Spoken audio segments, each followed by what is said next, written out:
कोपरगाव नगर परिषद सार्वत्रिक निवडणूक 2025 साठी आज नामनिर्देशन पत्र माघारी घेण्याचा शेवटचा दिवस होता आणि दुपारी 3 वाजेपर्यंत एकूण 6 उमेदवारांनी त्यांचे नामनिर्देशन पत्र माघारी घेतलेले आहेत.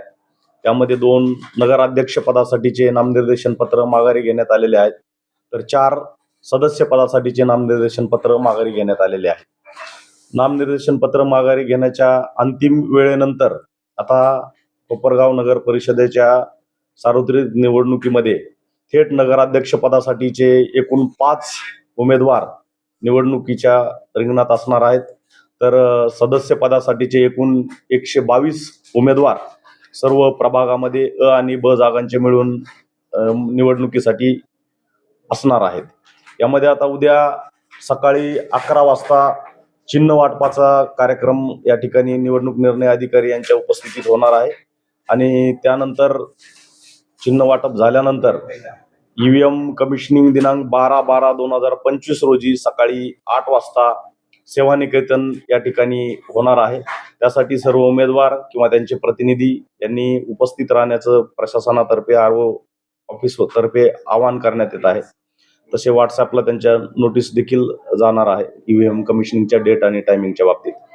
त्यानंतर उद्यापासनं चिन्ह वाटप झाल्यानंतर निवडणूक प्रचार आणि प्रसारासाठी ज्या उमेदवारांना त्यांचे निवडणूक चिन्ह अलॉट झालेले आहेत त्या चिन्हाचा प्रचार करताना बॅनर, पोस्टर किंवा कटआउट्स काही लावायचे असतील तर त्याचे विहित परवाने विहित वेळेमध्ये एक खिडकी ऑफिसमधून घेण्यात यावेत आणि त्यानंतरच असे प्रचार साहित्य आपण प्रसारित करावे.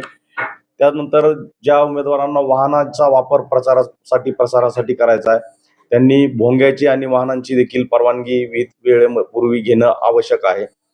त्यानंतर आता मतदानाची तारीख ही 20 तारीख आहे.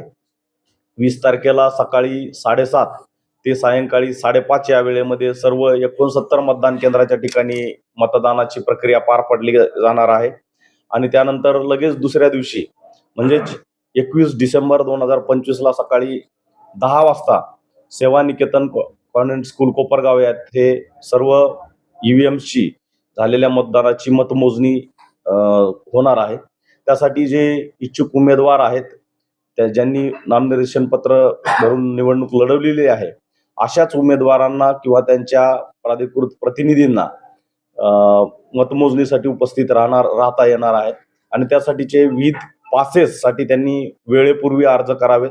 ऐन वेळेला पासेस उपलब्ध न झाल्यास पोलीस प्रशासनाला तशा सक्त सूचना देण्यात आलेल्या आहेत. कोणालाही विदाऊट पास एंट्री दिली जाणार नाही.